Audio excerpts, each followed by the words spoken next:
in lane 4. Jamaica expected to put out a fabulous time here. Nelson, White, Birchall, McGregor, their squad. Scotland, they will be quick as well. Singapore and India, and the Indian squad with their tails up. Who knows what they can do?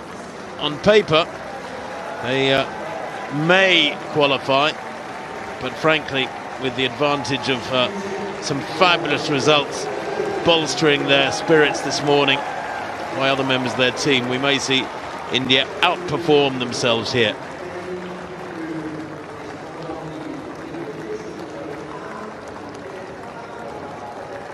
So, the Jamaicans, lead-off athlete, that's Nelson, just adjusting her blocks. England took gold 4 years ago on the Gold Coast ahead of Jamaica, and Nigeria in third.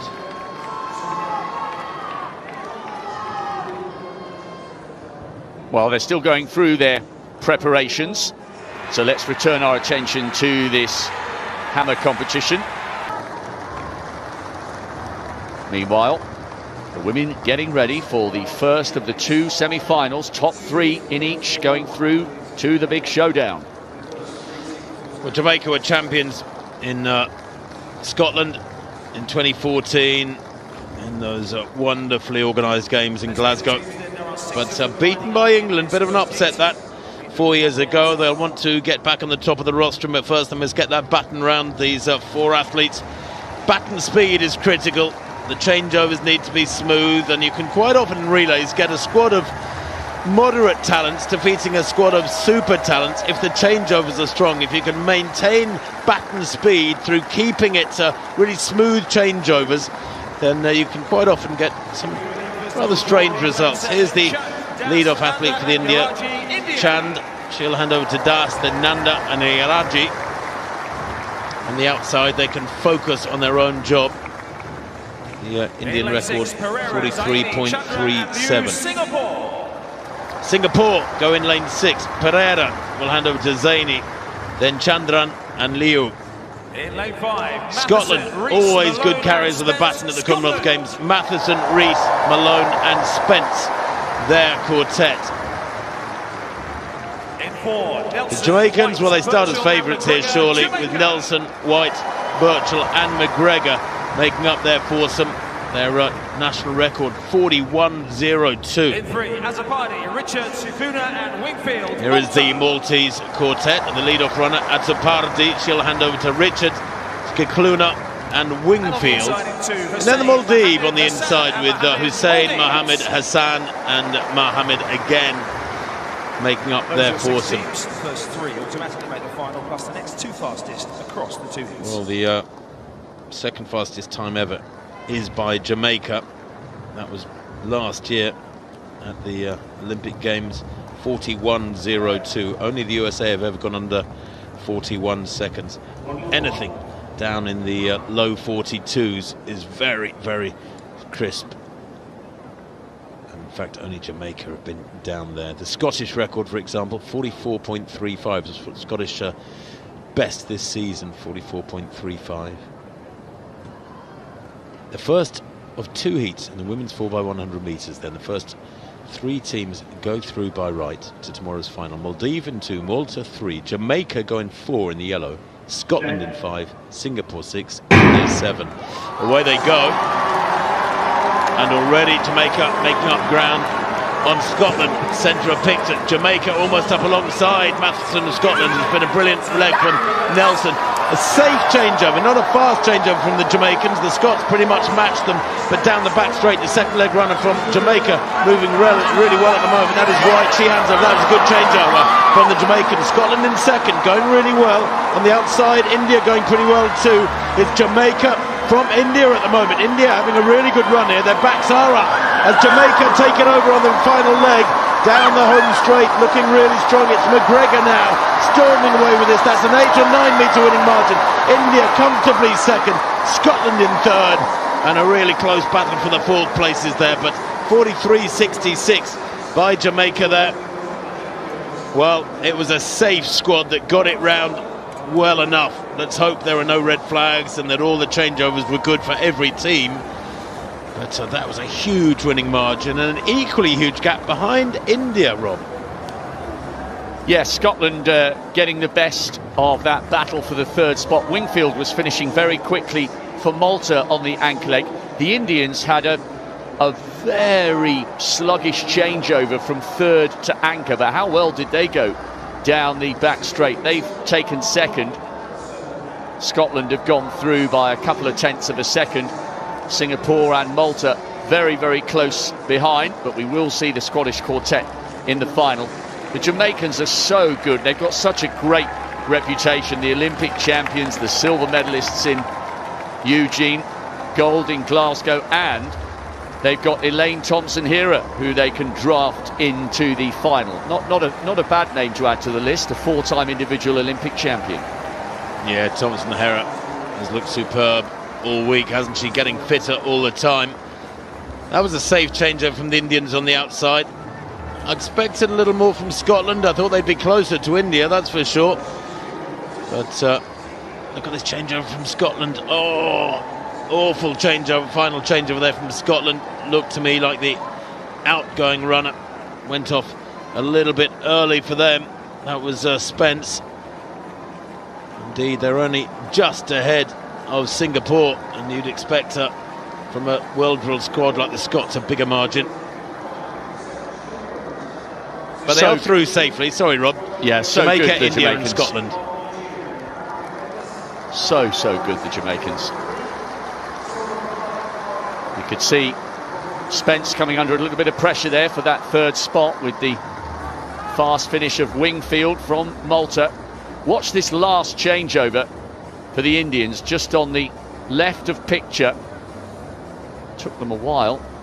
Can't quite see her, and also, as you said, it was a little bit sluggish from the Scots, but poetry in motion, the Jamaican quartet, and they will be smarting after finishing second to the United States in Eugene. But despite the fact that we've got great teams going in the second of the heats, England as the defending champions, the Jamaicans would surely line up as the joint favourites at least. And England, well, they've swapped victories at the Commonwealth Games with Jamaica. The last four editions have gone Jamaica, England, Jamaica, England. Jamaicans, of course, as Rob rightly pointed out, can break through by right. Scotland, a PB there, 45.39. I'm not sure. The Nigerian first to walk out onto the track, ran 10.78 recently, but was with a plus 3.1 wind. Dina Asher-Smith will be in lane 2, the former world champion at 200 metres, now based in Austin in Texas. TT Terry, a little training group, going to walk out next between 3, 4 and 5, and 3 of the quickest women in the world. We do have the 3, though, Olympic medalists, including Melissa Jefferson-Wooden. Melissa Jefferson, as she was then, she got married in March. Then the Olympic champion, Julian Alfred, will be in lane 5.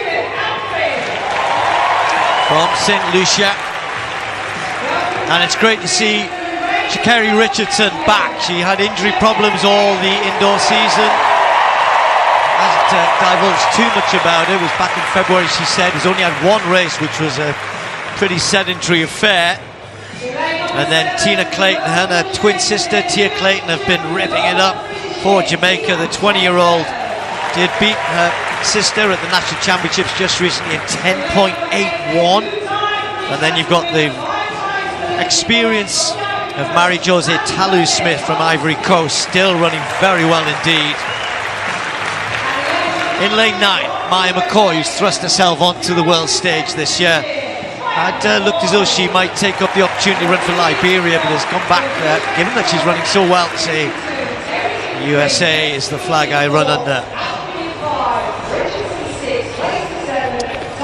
So TT Terry, Jefferson-Wooden, Richardson, friends, training partners. In fact, TT Terry was bridesmaid at Jefferson-Wooden's wedding earlier on this year. But in those middle lanes, 3, 4, 5 and 6, you throw in Tina Clayton as well. Speed. It's time for the Nike Women's 100 metres, featuring none other than the Olympic champ Julian Alfred. What a year she had last year after winning St. Lucia's first global medal indoors. She then won its first 2 Olympic medals outdoors, gold in the 100 and silver behind Gabby Thomas in the 200. Defending champion here at the Nike Prefontaine Classic in the women's 100, it's Sha'Carri Richardson. The equal 5th fastest woman of all time, but in her only race this year, she's only run 11:47. She's been dealing with an injury which has hampered her training. She'll be in lane 6, personal best 10:65. And in lane 4, Melissa Jefferson-Wooden. Like Julian Alfred, she's been undefeated this year at 100. So we have a clash of the undefeateds here. We have a rematch of the podium from Paris. And I don't think it's a reach to say, Lee, that I think the world champion in Japan is going to come from this field here. TT Terry starts in lane 3. Talu Smith out in 8. Tina Clayton in there as well. Sha'Carri says, I just want a good, healthy race to lead me into nationals and worlds. We'll see how that goes. What kind of a start did Sha'Carri get? She's got work to do. Julian Alfred out nicely on the inside of her. Melissa Jefferson-Wooden, and it's going to be Wooden. Yes, it is. Jefferson-Wooden on the inside. Outdoes the Olympic champ.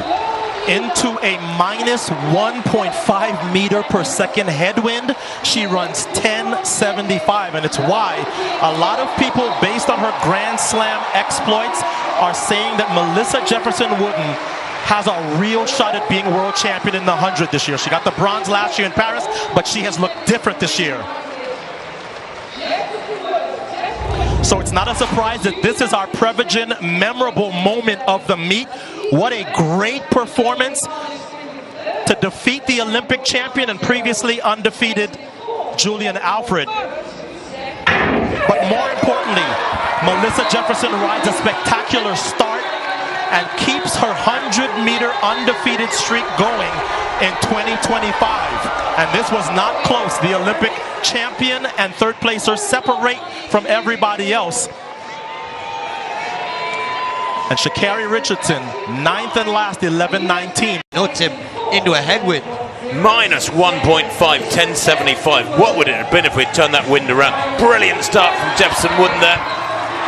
4th from top. And then Alfred came back, and Alfred, I thought, was easing past at mid-race. You don't often see a comeback like that through the second half from the early leader, but she found new speed in the second half, Jefferson-Wooden. She dug so deep to take that win, Steve. I really thought after 60 metres, Alfred in the yellow, so powerful, accelerated between 20 and 50. I thought she'd got it. She went past Jefferson-Wooden. She led at about halfway.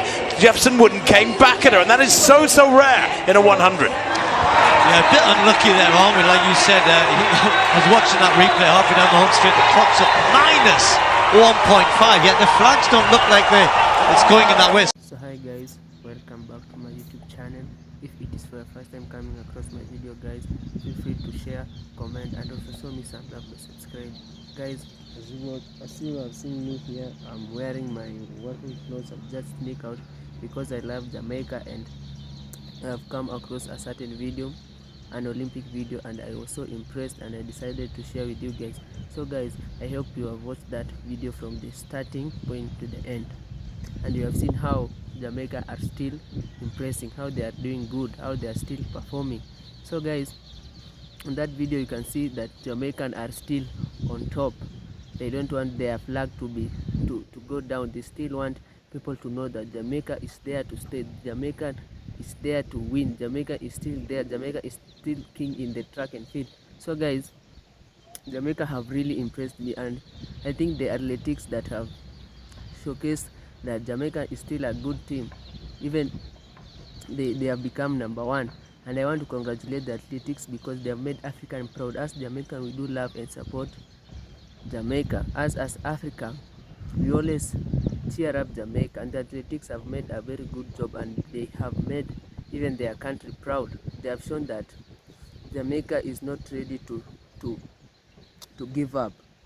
It's there on top, and it will always be on top. So guys, that girl, the race was good, although Jamaica didn't start very well, but at the end, when the race was going to end, they put a good performance, and they won the race. So guys, I was very happy and I enjoyed it. I enjoyed Jamaica carrying their flag, showcasing that Jamaica is still on top. So guys, here in Africa, we do love Jamaica, we support them, and we see them as our brothers. You know, Africa and Jamaica are like motherland and fatherland. Always Jamaica is like a fatherland, is always first, and us as African, well, motherland, we always winning and we do well in long distance races.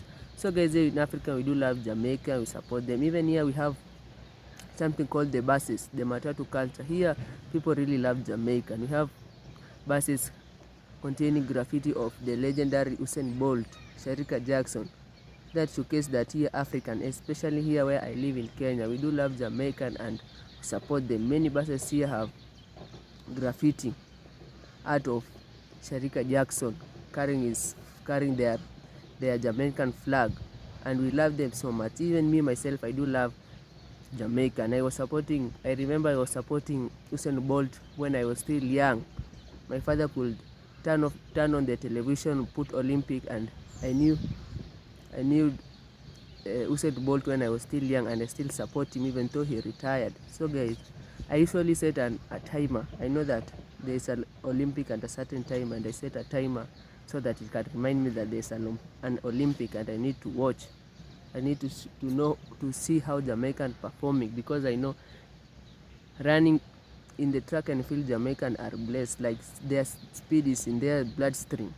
So people nowadays want to know why is it that Jamaica is performing very well. Even I hear that people are hiring coaches from Jamaica. They want to know why is it that Jamaica is performing. Is there any trick that Jamaican are using? So these other athletics, they try and find some coaches from Jamaica to coach them. They feel like there is a secret, like a secret that the Jamaican are using to perform, but they don't know that Jamaican speed or the athletics is in their bloodstream. Like it is a thing that is in their blood, and it will never end.